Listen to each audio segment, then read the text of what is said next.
Baik, selamat sore Bapak Gamal Kusuma Zamasari dan Ibu Cynthia Ermalia.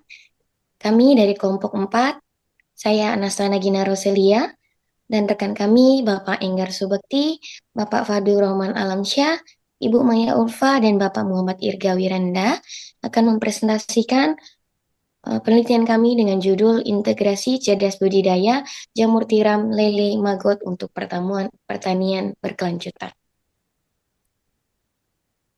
Next.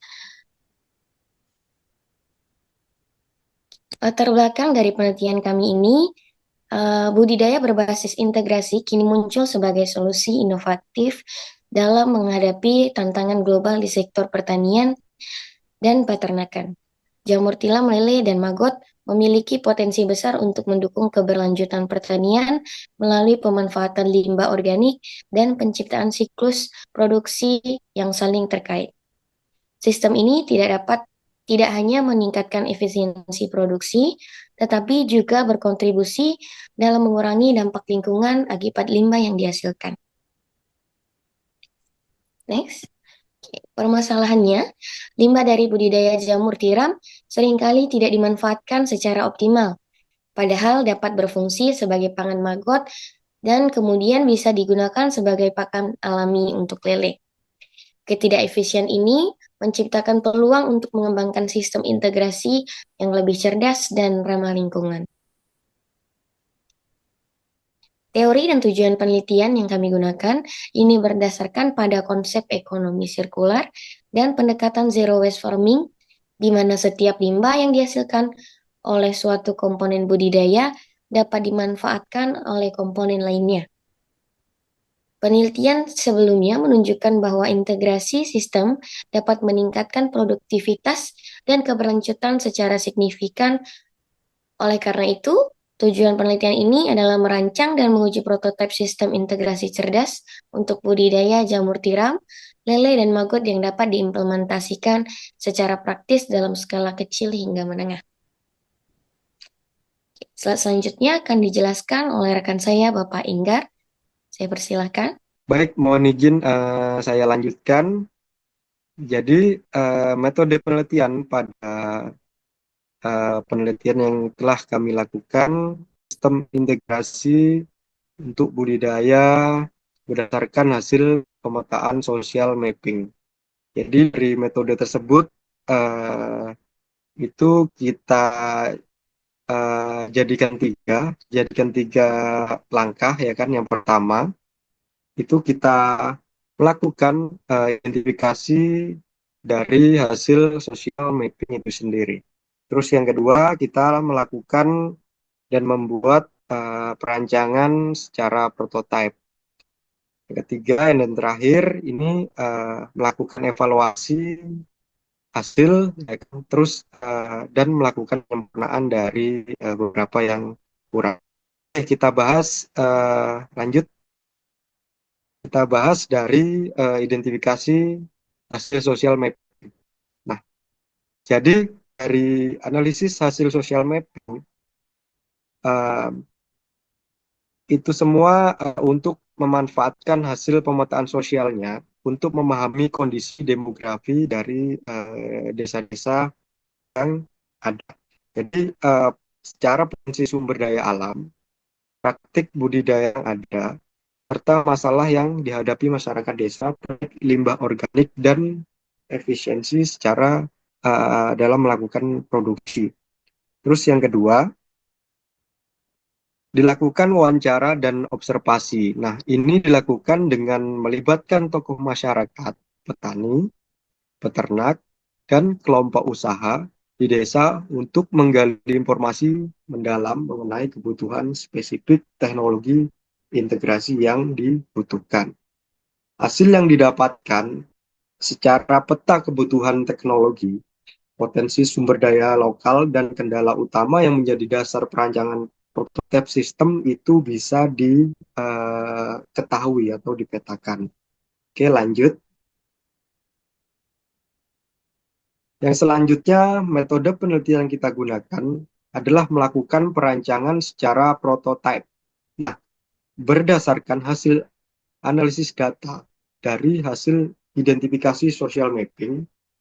Perancangan sistem itu dimaksudkan untuk bisa mengintegrasikan budidaya jamur tiram, peternakan lele, dan peternakan maggot dengan memanfaatkan limbah sebagai sumber daya utamanya. Selanjutnya, penyusunan rancangan teknis ini kami susun menjadi diagram alir sistem ya, yang terintegrasi. Yang selanjutnya, menentukan kebutuhan alat dan tahapan operasional agar semuanya berjalan sesuai dengan keinginan. Nah, hasil yang didapatkan, ini kita dapat membuat prototipe awal yang sesuai dengan kebutuhan di desa tersebut.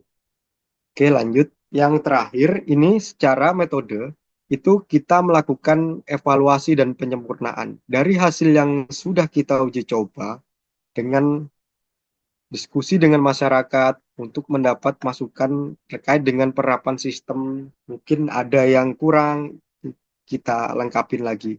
Nah, dari sistem yang kurang, itu kita lakukan penyempurnaan prototipe yang sudah dibuat berdasarkan hasil evaluasi dan masukan dari beberapa pihak.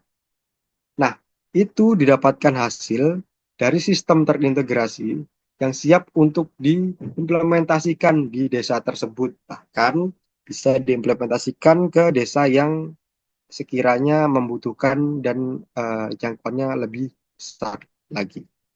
Oke, akan dilanjutkan rekan saya, Pak Maya. Ya, saya akan melanjutkan terkait pembahasan dari penelitian ini, yaitu yang pertama, hasil dari social mapping yang dilakukan mengidentifikasi masyarakat memiliki potensi besar di dalam budidaya jamur tiram dan lele. Namun limbah organik belum dioptimalkan sehingga dapat menggunakan maggot sebagai pengganti pakan lele. Yang kedua yaitu prototipe sistem integrasi dirancang dengan memanfaatkan limbah dari media tanam jamur sebagai pakan bagi maggot. Kemudian maggot tersebut akan menjadi pakan alami untuk lele. Yang ketiga, hasil budidaya yang terintegrasi membuat peningkatan hasil dan pengelolaan limbah organik yang baik. Yang keempat, yaitu sistem integrasi terbukti dapat berperan dalam peningkatan produksi dan pengelolaan limbah sehingga dapat diterapkan dan dapat dimaksimalkan. Di sini kita lihat bagan yang dibuat, yaitu sebelumnya ada 2 budidaya, yaitu jamur tiram dan budidaya lele. Dari budidaya jamur tiram tersendiri memiliki limbah, menghasilkan limbah yaitu bonggol jamur atau sering kita sebut backlog, di mana backlog itu ternyata dapat dimanfaatkan untuk pakan dari maggot. Maggot itu sendiri dapat dijadikan pakan untuk budidaya ikan lele. Nah, dari 2 kegiatan ini apabila diintegrasikan dapat mengoptimalkan produksi dan menurunkan limbah organik yang dihasilkan. Dari sini kita lihat sendiri dari maggot sendiri akan menghasilkan kasgot. Kasgot itu dapat dijadikan pupuk untuk tanaman bunga kaliandra, dan limbah backlog sendiri juga dapat dijadikan pupuk untuk bunga kaliandra. Tetapi ini tidak masuk dalam lingkup penelitian kita. Saat ini kita hanya memanfaatkan bonggol jamur sebagai media tanam buat maggot, di mana maggot itu sendiri akan menjadi pakan alami untuk ikan lele. Diharapkan program ini dapat menjadi salah satu support program untuk ketahanan pangan desa. Untuk kesimpulan penelitian ini, kita berhasil merancang dan menguji prototipe sistem terintegrasi untuk budidaya jamur tiram, lele, dan maggot yang efektif dalam mengurangi limbah serta meningkatkan produktivitas. Dengan memanfaatkan limbah organik sebagai sumber daya dalam siklus produksi, sistem ini mendukung prinsip ekonomi sirkular dan dapat diterapkan pada skala kecil hingga menengah. Diharapkan hasil penelitian ini dapat menjadi solusi bagi masyarakat desa dalam menciptakan sistem pertanian yang berkelanjutan, ramah lingkungan, dan memiliki nilai ekonomis. Baik, terima kasih. Karena adanya keterbatasan dari waktu dan metode bahan dan penelitian, mungkin sekian yang dapat kami sampaikan dari penelitian ini. Mungkin untuk penelitian selanjutnya dapat ditingkatkan untuk skalanya sehingga skala implementasi nanti bisa lebih besar dan lebih berdampak untuk support program dari Ketahanan Pangan Desa. Demikian presentasi dari kelompok 4. Saya ucapkan terima kasih.